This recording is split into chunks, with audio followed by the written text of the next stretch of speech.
আর কয়েকদিন পরেই ভোট। এলাকার অলিগলি চষে বেড়াচ্ছেন প্রার্থীরা। এবার কিশোরগঞ্জ জেলায় প্রায় 50,000 ভোট বেড়েছে। সেই সাথে এই অপরিকল্পিত নগরে প্রার্থীদের কাছে প্রত্যাশা বেড়েছে কয়েক গুণ।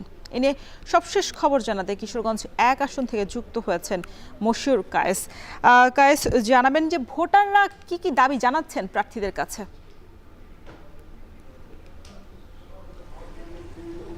রোশন, আমি এই মুহূর্তে কিশোরগঞ্জ 1 আসনে যেহেতু আছি, এইখানে বর্তমানে আমি কিশোরগঞ্জ 1 আসনের পুরান থানা এলাকায় আছি।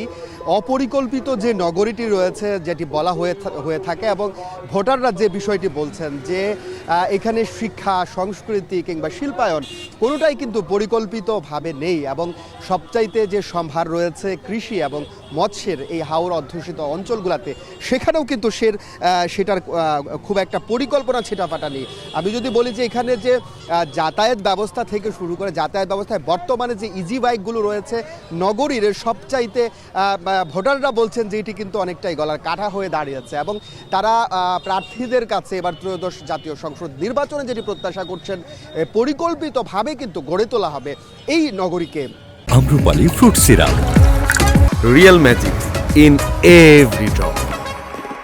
আমি যদি একটু আপনাকে জানিয়ে রাখতে চাই যে এখানে কিন্তু আসলে যে প্রার্থীরা রয়েছেন, এখানে বিএনপি এবং 11 দলীয় ঐক্যজোটের প্রার্থী রয়েছেন, পাশাপাশি যে অন্যান্য স্বতন্ত্র সহ বিভিন্ন দলের প্রার্থীরা রয়েছেন, তারা কিন্তু নানা প্রতিশ্রুতি নিয়ে কিন্তু ভোটারের দ্বারে দ্বারে ঘুরছেন, এবং তারা বলছেন যে অভিযোগ দীর্ঘদিনের এইখানকার ভোটারদের যে পরিকল্পিত একটি শহর, পরিকল্পিত নগরায়ন হিসাবে গড়ে তোলা এই কিশোরগঞ্জ জেলাকে, সেটার কাছাকাছি কিন্তু তারা পৌঁছাবে, এবং সেরকমটাই কিন্তু তারা প্রতিশ্রুতি দিচ্ছেন। তারা যে বিষয়টি বলছেন যে এখানে বেকারদের জন্য কর্মসংস্থান সহ কৃষির বিপ্লব আনয়ন করবেন তারা, পাশাপাশি যে মৎস্যের একটি সম্ভার রয়েছে এই জেলায়, সেখানেও কিন্তু তারা ব্যাপক কাজের সুযোগ রয়েছে, পাশাপাশি শিক্ষা এবং সংস্কৃতিতে একটা আমূল পরিবর্তন ঘটাবেন।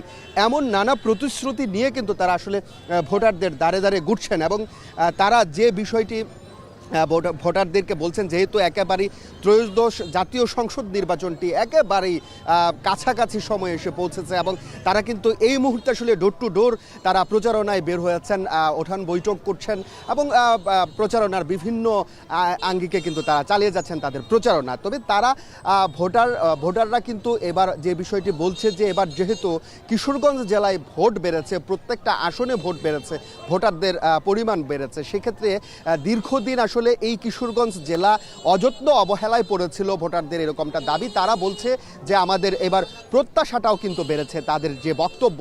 এবার তরুণ ভোটার কিন্তু অনেক বেশি, এবং এই তরুণ ভোটারদের দিকেও কিন্তু তাকিয়ে আছে বিভিন্ন দল, বিশেষ করে এখানে যারা হেভিওয়েট প্রার্থী যারা রয়েছেন, তারা কিন্তু তরুণদেরকে নিয়ে আমরা দেখেছি যে বিভিন্নভাবে বিভিন্ন সভা সেমিনার করছেন, আলাদা করে তাদের সঙ্গে কথা বলছেন, মিটিং করছেন, তারপরে কিন্তু তারা এগিয়ে যাচ্ছেন। তো এই ছিল আমার কাছে কিশোরগঞ্জের সর্বশেষ তথ্য।